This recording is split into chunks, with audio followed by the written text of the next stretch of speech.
یہ ایک سوال یہ کہا تھا کہ ختم نبوت کے مسئلہ پر آپ کا دیگر مکاتب فکر سے کیا فرق ہے؟ اس سلسلے میں کچھ وضاحت آپ کے امام مسجد صاحب نے فرمائی، اور آپ نے بھی کچھ سوالوں کے جواب میں کچھ بات کی جو میں اس لیے اس پر زیادہ زور نہیں دیتا.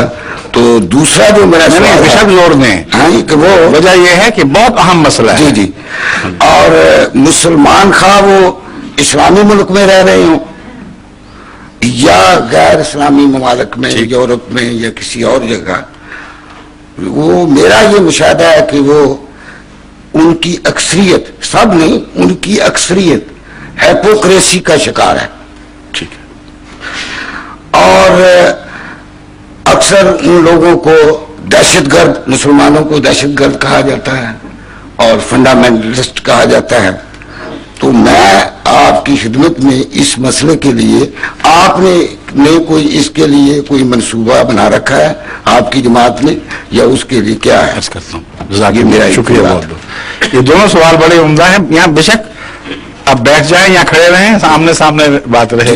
ہاں، پہلے سوال کے جواب میں ایک بات میں جو آج کل سمجھانے کی کوشش کرتا ہوں، اور بہت سے ایسے مسلمان جن کو زیادہ قرآن کریم اور حدیث کا علم نہ ہو، وہ اس جواب کو نسبتاً جلدی تسلیم کر لیتے ہیں، وہ میں آپ کے سامنے بھی رکھتا ہوں. ایک صاحب نے جو سوال اٹھایا تھا کہ ہمیں زیادہ پتہ نہیں، میں نے کہا یہی تو ہماری مشکل ہے. ایک ایسا شخص جس کو اپنے دین کا خود تفصیلی علم نہ ہو بلکہ سنی سنائی باتوں کو ہی دین سمجھ رہا ہو، اس کو سمجھانا بہت مشکل کام ہے، کیونکہ وہ پہلے یہ نہیں مانے گا کہ ترجمہ بھی درست کر رہے ہو کہ نہیں. یہ مشکلات ہیں. اس لیے یہ ایک ایسا طریق اختیار کرنے کی کوشش کی ہے میں نے جس میں ترجموں کی بحث ہی اٹھ جائے، سیدھی ساری دو ٹوک بات ہو. میرا مسلک یہ ہے کہ اگر دیانتداری سے آپ دیکھیں تو ہمارے مسلک میں خاتم النبیین کے متعلق اور غیر احمدی علماء کے مسلک میں اصولاً کوئی بھی فرق نہیں ہے. 100% ایک مسلک ہے. فرق ہے تو تعین میں فرق ہے. یہ وہ امام ہے کہ نہیں جس نے آنا تھا، یہ فرق ہے صرف. حقیقت میں کوئی فرق نہیں. اس کی وجہ یہ ہے کہ تمام علماء جو جماعت احمدیہ کو کہتے ہیں، انہوں نے محمد رسول اللہ علیہ وسلم کے بعد ایک نئی نبی کی آمد کے تصور سے، خواہ امتی ہی اس کو کہتے ہوں، امت میں خلل ڈال دیا اور تاج محمد مصطفیٰ کو چھین کر ایک ایسے شخص کے سر پر رکھ دیا جو جھوٹا اور اختراع کرنے والا تھا. اور یہ بے غیرتی ہم برداشت نہیں کریں گے. امت محمدیہ کسی قیمت پر اس کو قبول نہیں کر سکتی. یہ ان کا مولویوں کا اعلان ہے. اور آپ نے جو بات کی کہ اکثریت منافق ہو چکی ہے، یہ ان پر بھی صادق آ رہی ہے، کیونکہ میں ابھی ثابت کرتا ہوں کہ خود ان کا یہ عقیدہ ہے کہ آن حضرت صلی اللہ علیہ وآلہ وسلم کے خاتم النبیین ہونے کے باوجود ایک آنے والا مسیح ایسا آئے گا جو نبی اللہ ہوگا، اور جو اس کی نبوت کا انکار کرے گا وہ دار اسلام سے نکل جائے گا، اور اس کا نام ہے مسیح ابن مریم. یہ درست ہے یا غلط ہے؟ 100% درست. یہ تمام انبیاء جو خاتم النبیین کی یہ تشریح کر کے ہم پر الزام لگاتے ہیں، وہ متفق ہیں اس بات پر کہ خاتم النبیین کے باوجود اس معنی میں کہ اب کبھی کوئی نبی نہیں آئے گا، عیسیٰ علیہ السلام مستثنا ہیں، وہ ضرور دوبارہ آئیں گے اور تاج محمد مصطفیٰ سر پر رکھیں گے. یہ بھی مانتے ہیں. وجہ یہ ہے کہ پرانا عیسیٰ اگر دوبارہ آئے تو قرآن تو کہتا ہے رسول الی بنی اسرائیل، یہ اسرائیل کا رسول ہے. امت محمدیہ پہ کیسے بادشاہی کرے گا؟ جب تک محمد رسول اللہ کا تاج نہ سر پہ رکھے اس کو اختیار ہی کوئی نہیں ہے امت محمدیہ کا سردار بننے کا. تو دو باتیں مان لی انہوں نے کہ نبوت ان معنوں میں بند نہیں ہے جن معنوں میں ہم کہتے ہیں. ہمارا کہنا اور ہے، ہمارا عقیدہ اور ہے. ہمارا عقیدہ یہ ہے کہ نبوت ان معنوں میں جاری ہے کہ نبوت کی ضرورت رسول اللہ صلی اللہ علیہ وسلم کے وصال کے بعد بھی ضرور پڑھنی ہے. ضرورت نبوت نہ ہو تو مسیح کیوں آئے گا اور نبی کے طور پر کیوں آئے گا؟ کیا انسان اگر بے ضرورت بات کرے اس کو تو آپ بے وقوف اور احمق کہہ دیتے ہیں؟ کیا خدا کی طرف بھی یہ منسوخ کر سکتے ہیں کہ ایک بے ضرورت کام کرے؟ ایک طرف نبوت کی ضرورت بند کر دی اور دوسری طرف نبی بلا لیا، وہ بھی پرانا رکھا ہوا، 2000 سال سے اس کو سنبھال کے رکھا ہوا ہے. کہیں کیوں رکھا اگر ضرورت نہیں تھی؟ تو ضرورت بھی مان گئے اور نبی کا آنا بھی مان گئے. ایک صرف عذر پیش کرتے ہیں جو اختلاف ہے، وہ صرف اتنا کہ پرانا آئے گا یا نیا آئے گا. آئے گا تو ضرور. وہ کہتے ہیں نیا نہیں آ سکتا، اس سے ختم نبوت ٹوٹے گی. اور اسی مسئلے کا حل تو اللہ نے کیا ہے کہ نیا آنا بند کر کے اللہ کو یاد آیا کہ ضرورت تو پڑ جانی ہے، میں بند کر بیٹھا ہوں، تو کیا کریں؟ تو اللہ نے پہلے سے سوچ رکھا تھا کہ پرانے مسیح کو زندہ رکھ لوں گا، جب ضرورت پڑے گی تو اس کو لے آؤں گا. حکومت دیکھو ختم نبوت نہیں ٹوٹی، وہ دوسری طرف سے آ گیا ہے، پہلے کو دوبارہ بلا لیا. یہ عقیدہ ہے، بین ہی یہی عقیدہ ہے جو آپ کی نمائندگی میں، آپ معصوموں کی نمائندگی میں جن کو پتہ ہی نہیں کہ کیا ہو رہی ہے بات، مولوی کہتے ہیں یہ درست اسلامی عقیدہ ہے. ہم کہتے ہیں یہ غلط ہے. اصل بات یہ ہے ختم نبوت جن معنوں میں تم مانتے ہو تب ثابت ہو سکتی ہے کہ نبوت کی ضرورت بند ہو جائے. اگر نبوت کی ضرورت بند ہو جائے تو پھر نہ پرانے نبی کی ضرورت ہے نہ نئے نبی کی ضرورت ہے. اگر بند نہیں ہوئی، ضرورت بند نہیں ہوئی، تو بند کرنے والا ظالم ہو جائے گا. دنیا کو محتاجی ہے اور کسی نے بند کر دی ہے. پیاسوں کے لیے پانی بند کرنا تو بڑا ظلم ہے. ہاں یہ کہہ دیا جائے کہ پیاس دنیا سے اٹھ گئی پھر پانی بند ہو، جائز بات ہے. مگر نبوت کی، نبی کے آنے کے دونوں برابر قائل ہیں، کوئی فرق نہیں. اب فرق ہے تو کس طرح کا نبی آئے گا، یہ بحث ہے صرف. وہ یہ کہتے ہیں کہ امت محمدیہ میں سے کسی کو محمد رسول اللہ علیہ وسلم کی مطیع نبوت عطا نہیں کی جائے گی کیونکہ نبوت کا دینا بند ہوا ہے، نبی کا آنا بند نہیں ہوا. اگر آنا بھی بند ہو تو مسیح بھی نہیں آ سکتا. یہ بات واضح ہو گئی نا بالکل. اگر نبی کا آنا ہی بند ہو جاتا تو مسیح کہاں سے آ جائے گا؟ وہ کہتے ہیں نبوت کی عطا بند ہوئی ہے، کسی کو نبی بنایا نہیں جائے گا. پرانے نبی کا دوبارہ استعمال، پرانے کپڑوں کا نیا استعمال مرمت کر کے یہ جائز بات ہے، اس میں کوئی حرج نہیں. یہ فرق ہے صرف. ہمارا عقیدہ یہ ہے کہ یہ اسلام کی ہتک ہے جو تم مان رہے ہو. یہ محمد رسول اللہ صلی اللہ علیہ وسلم کی گستاخی ہے. وجہ یہ ہے قرآن کی بھی ہتک ہے. قرآن نے یہ بات جو لکھ دی رسول الی بنی اسرائیل، تو ہمیشہ کے لیے اس رسول کو اسرائیل کے پابند کر دیا. وہ اگر یہ دعویٰ کرے آگے اے امت محمدیہ میں تمہارے لیے تمہارا نبی بن کر آیا ہوں، تو قرآن کو جھوٹا مان کے پھر اس کو سچا مانیں گے؟ ایک وقت میں دونوں کو سچا کیسے مان لیں گے؟ جہاں اس کو سچا مانا وہاں قرآن جھوٹا ہو گیا، جہاں قرآن کو سچا مانا وہ کہنے والا جھوٹا ہو گیا. اس لیے اس کے حق میں کوئی دلیل ہی نہیں بنے گی کہ اس کو حق ہو امت محمدیہ کا نبی بننے کا. دوسری بات جو سب سے اہم یہ ہے کہ پہلا عالمی نبی کون تھا؟ حضرت اقدس محمد رسول اللہ صلی اللہ علیہ وسلم.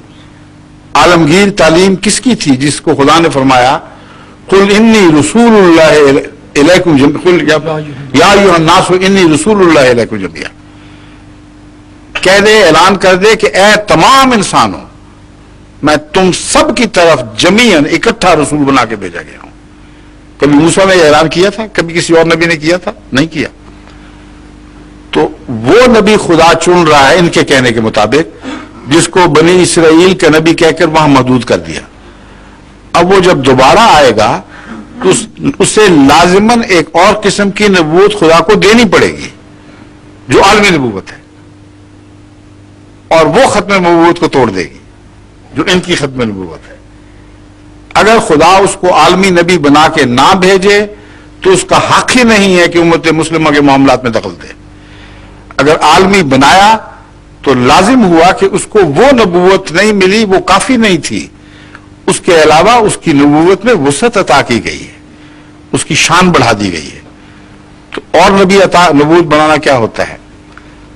فرق یہ ہوا، ہم کہتے ہیں کہ خدا تعالی کو امت محمدیہ میں جو اصلاح مقصود تھی یا ہے، وہ غلام محمد مصطفیٰ پوری کرنے کی اہلیت رکھتے تھے. انہی میں سے جس کو خدا نے مناسب سمجھا اس کو امتی نبی بنا دیا.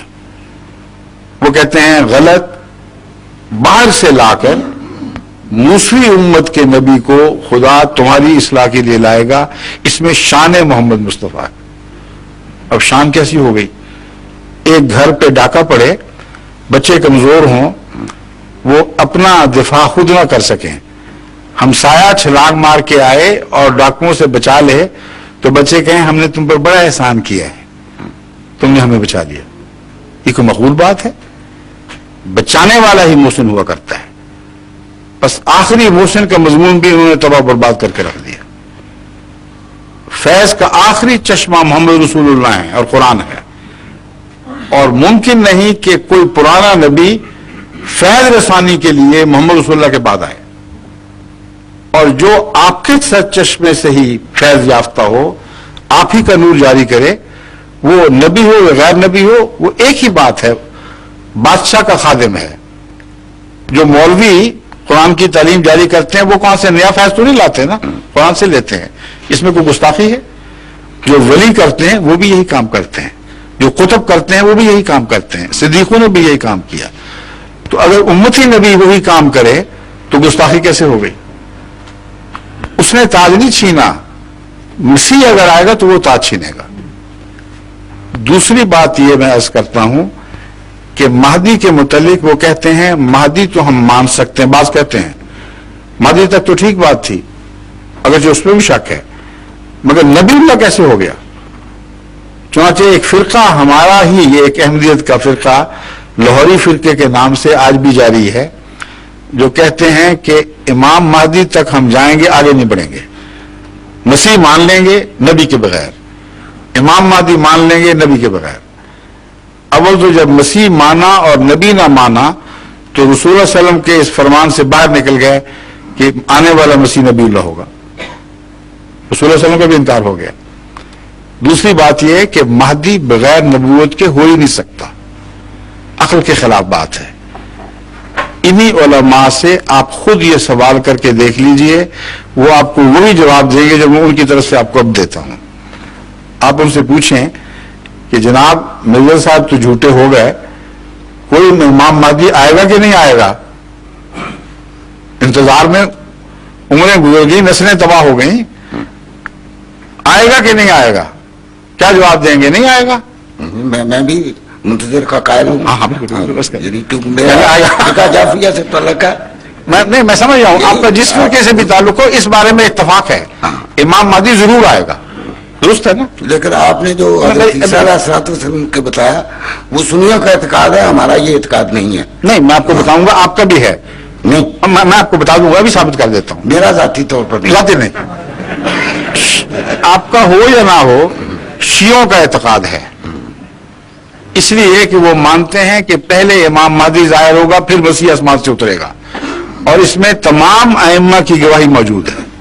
شیعہ ائمہ کے اقوال ہیں کہ مہدی پہلے نازل ہوگا، مسیح بعد میں نازل ہوگا. مانتے ہیں کہ نہیں؟ جی بالکل. بس یہی میں کہہ رہا تھا. ٹھیک ہے، ابھی سنیے، ان سے پوچھیں کہ شیعہ ہوں یا دوسرے سنی مولوی، ایک ہی جواب ہوگا، امام مہدی آئے گا کہ نہیں آئے گا.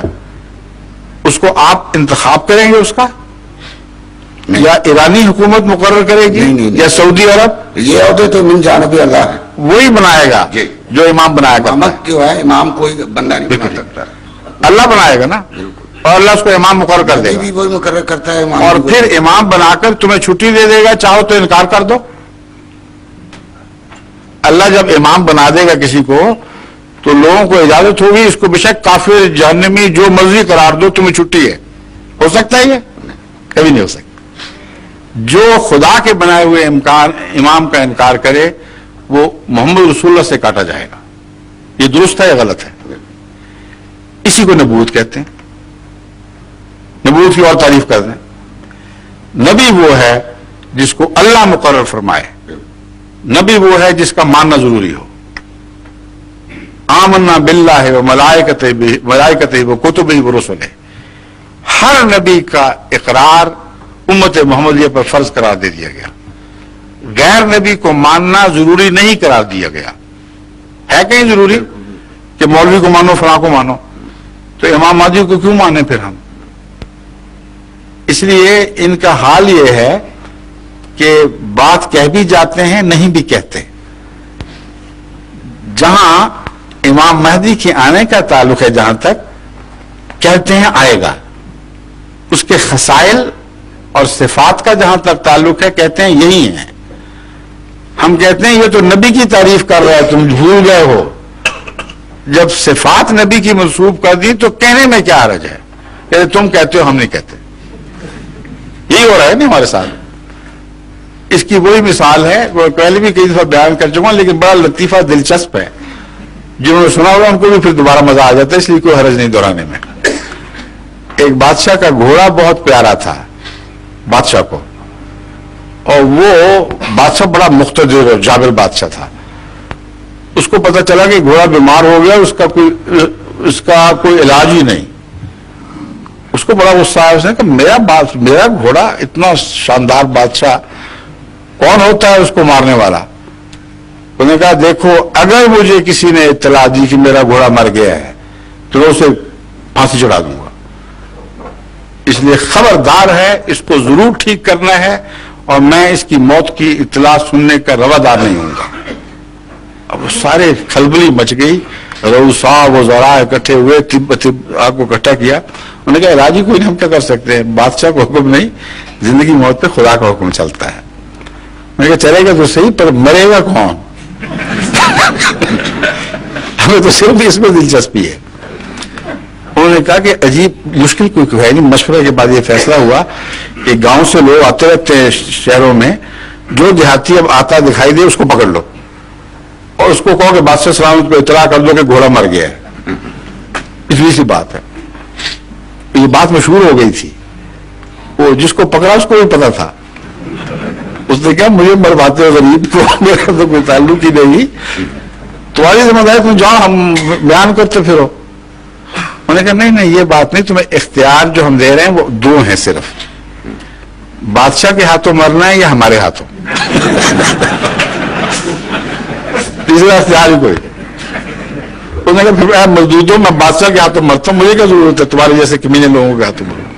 معصوم آدمی کو پکڑ کے موت میں دھکیل رہے, چھٹی کرو میں جا کے اطلاع دیتا ہوں. وہ ان سب سے زیادہ عقلمند تھا.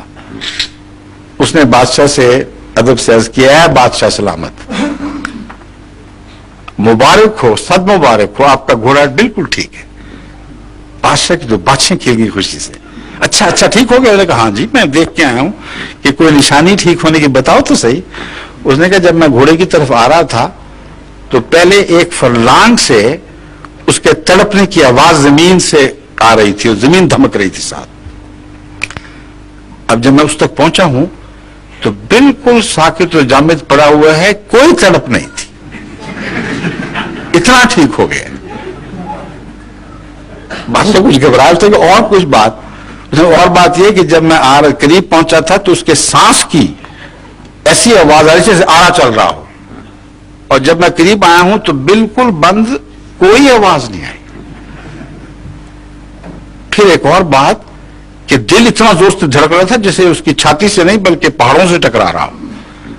اور پھر میں نے قریب ہو کے کان لگا کے دیکھا, بالکل بادشاہ سلامت, ذرا آواز نہیں آئی, آرام سے پڑا ہوا ہے. اس پر بادشاہ کا صبر ٹوٹا. اس نے کہا بدبخت یہ کیوں نہیں کہتے کہ مر گیا؟ حضور فرما رہے ہیں, میں نہیں فرما سکتا. یہ حضور کہتے ہیں, آپ کو دیتے ہیں. بات ختم ہو گئی.